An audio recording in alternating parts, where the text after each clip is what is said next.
Drop. Welcome to the Late Drop. I'm your host, Cosme, coming to you from the Decentralized Livetree Network. This week on the show, we chat with one of the blockchain leaders from the Moonbeam project, Nate Hamilton. Nate is the Director of Business Development at PureStake and Moonbeam. Moonbeam is an Ethereum-compatible smart contract platform on the Polkadot network that makes it easy to build applications. As a parachain on the Polkadot network, Moonbeam benefits from the shared security of the Polkadot relay chain and integrations with other chains that are connected to Polkadot. Livetree is happy to launch its platform and all hashtag NFT collectives on Moonbeam. Welcome, Nate. Thanks for having me, Cosme. Cool. So, Nate, tell us a bit about yourself and your journey into decentralization and what the PureStake ecosystem actually is. Sure. Happy to do so.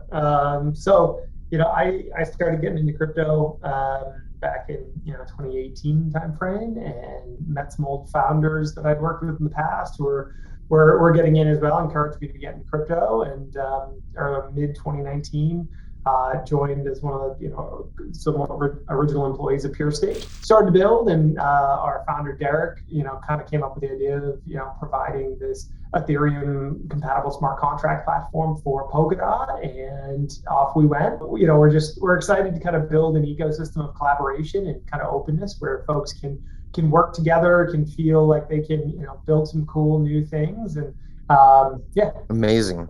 So help me understand. So Moonbeam is like Ethereum, a blockchain, but it's different. Could you tell us about Moonbeam? What's its advantages? So we have an EVM implementation on Moonbeam, which is our own chain, and Moonriver. We have kind of a two-chain network that I can get into. But the EVM allows folks to take Solidity-based code and deploy it, and now they have an active deployment in the Polkadot ecosystem. So it opens them up to a new audience, new users, all of those kinds of things. And so and it kind of future-proofs us moving forward so that we can continue to kind of scale and provide value for not just our users, but also for the the Polkadot ecosystem in general.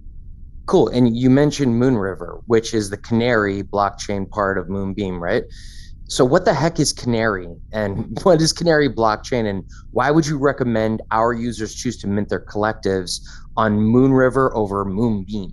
If you look at Polkadot, so there's Polkadot, and then there's this network called Kusama, which they call the Canary Net. There's a lot of features that you can't test in production, like governance and things like that. But you need to be able to test these things under real economic conditions. But doing them on, call it mainnet, is scary. And doing things on a test net, if there's no economic value, then people really don't care. And so they created Kusama, where all new code ships first and new features are tried first before they go to Polkadot. So it really de-risks anything going to the Polkadot implementation. And so we follow that same path, in that we have our network, which is called Moonriver, that's connected to Kusama, and that's where all things kind of start, at least for us, from our code shipping all the way up. Awesome. So can you tell us a little bit about Glimmer and Moonriver, the actual tokens, what they can do? Are they like ETH is to Ethereum? What are the economic features of both? Yeah, so that's exactly it. So so there's, for Moonriver, it's called Mover, MOVR, and then for Glimmer, it's GLMR. So for Moonbeam, it's Glimmer.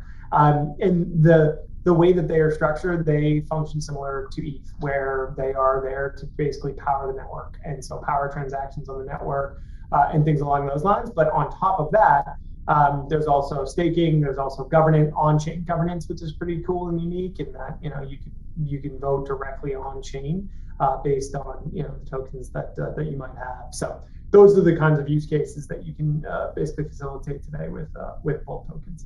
So at Livetree, we want all of our users to prosper with their content and their stories. And we want to make that possible through minting their creativity in NFT and also fractionalizing them through DAOs called collectives. What do you think is currently the problem with NFTs and how they can be made accessible to more people across the world? The problem that I see in general, and it doesn't just go for NFTs, is really the end user experience, so the UI. I think that Web3 has been really hard from an end user perspective in terms of like just wallet infrastructure and things along those lines to make it easy for Web2 users to come in and feel comfortable interacting with these new, pieces of technology. Right. Cool. All right. So here's my last question to you. If Moonbeam could send a message from the future, what would it say? What would it say? It would say, were we right? We made a lot of bets on the fact that that crypto was going to head into a multi-chain future. Polkadot was really well positioned for that based on the way that they were architected from the start. And we continue to see the chains all kind of getting connected. I think the next couple of years you'll see even more of that. And so I would be curious, was our thesis that we're heading into a multi-chain future correct, and was it able to succeed? Multi-chain the future for sure. And really appreciate you coming out with us today. Yeah, thanks for having me. It was cool. Yep. Thanks for joining us, everyone. That was Nate from Moonbeam. Super informative, breaking down simply how this works. So we hope you go and start your own hashtag NFT collective, because I am. You know why? Because on Moonbeam and Moon River, you could save some money. We all like to save money. But get in there. Fiddle around with it. You got to kind of get in to fit in. Peace. Welcome to the late drop.